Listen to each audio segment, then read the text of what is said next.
I have a PowerPoint presentation. Yeah. On utility rate. Have you seen it? I don't know. No. It's up on the web, and it's at the Canary Coalition site. It's on the Canary Coalition site. Mm-hmm. And what is the URL for that? The web address. The web address? CanaryCoalition.org. How did it get that name? Canary Coalition? Well, it got that name. I'm one of the founding members of the Canary Coalition, and it got that name in Jackson County. At the time, this was in 1999, I was the chair of the Tuckasegee chapter of the Western North Carolina Alliance.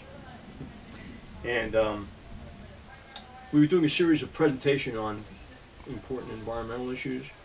And one of them, we had Jim Renfro come down from Forest Service. He's the scientist who works in the Great Smoky Mountains National Park, to do one of his presentations on air quality in the Great Smokies. And it just blew us away. We were all caught off guard. None of us really knew that the air quality was so poor in this region. Many of us didn't even know that coal was still the principal way of producing electricity. This is only 1999. It wasn't that long ago, you know, but it wasn't a big issue at that time. And so he showed us these slides, and he said, we know what the principal cause of visibility has gone down from used to be 100 miles in any direction from Klingman's Dome on a typical summer day, and now it's 12 miles. You know, what? You know, that was, and he was talking like 40 years ago. Really, you know. And then he talked about the ozone issue, and how we live in a sewer of ozone because of our altitude and because of the topography of the area. Ozone normally, like in the big cities, you know, in Atlanta, New York, and LA, where you're basically at sea level, ozone is a daytime problem when there's heavy traffic and people are using a lot of electricity, and the ozone goes up because it's a direct result of nitrogen oxide combining with hydrocarbons in the presence of sunlight. So like there's like a bell curve of the ozone intensity during the course of the day. The height of it is in noon to like 3 p.m. and then it goes down again at night and dissipates. But if you're living in the mountains, we have a 24-hour problem, because where it dissipates to is 2,000 feet to 6,000 feet in the atmosphere, which is where we live in the mountains, you know, and the higher you get in that range, the worse it is. And so, like, he gave this presentation, then he went into sulfur dioxide and the damage it does to your lung tissue, and all the problems with ozone killing and sulfur dioxide acidifying the soil and acid rain, you know. And we're all sitting there watching it, and just our jaws were dropping. And out of that meeting, we decided to form the Canary Coalition, to form a separate organization that dealt only with air quality issues and not every other environmental issue immediately, although it's all connected.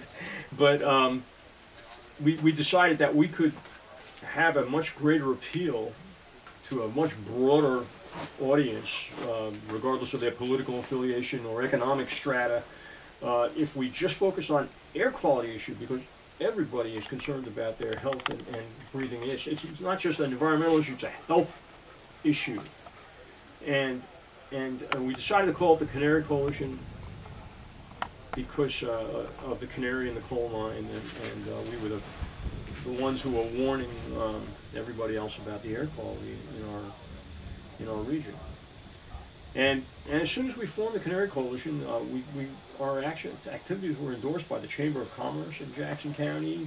There was an editorial in the Silver Herald, the local newspaper, endorsing the Canary Coalition, and we did. It worked. We had a much broader appeal than any other environmental organization in the region. And now we have 2,300 members.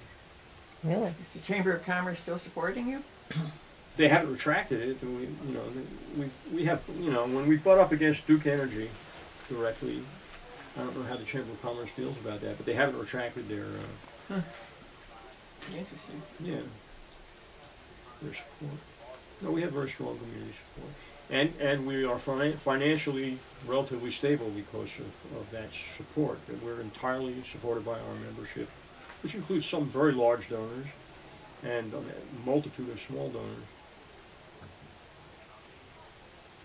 Well, that's good to know. I went to school at Cullowhee, Oh, you did? and I always thought of it as being very clean. Well, we all did. You know, so many people moved to the mountains For the clean air. thinking, Yeah, let's go up to the yeah, pristine right. air in the Great Smoky Mountains. That's why we you had know. the Biltmore Estate, right? Yeah, 'Cause it was and it turns built out 'cause of it's some of the most health property. hazardous air in the nation. Yeah, we're the top 10. Yeah, it's terrible. That you know. that is Top 10? Wow. Yeah. Shit. yeah. Yummy, yummy. I usually like being in the top 10. You know?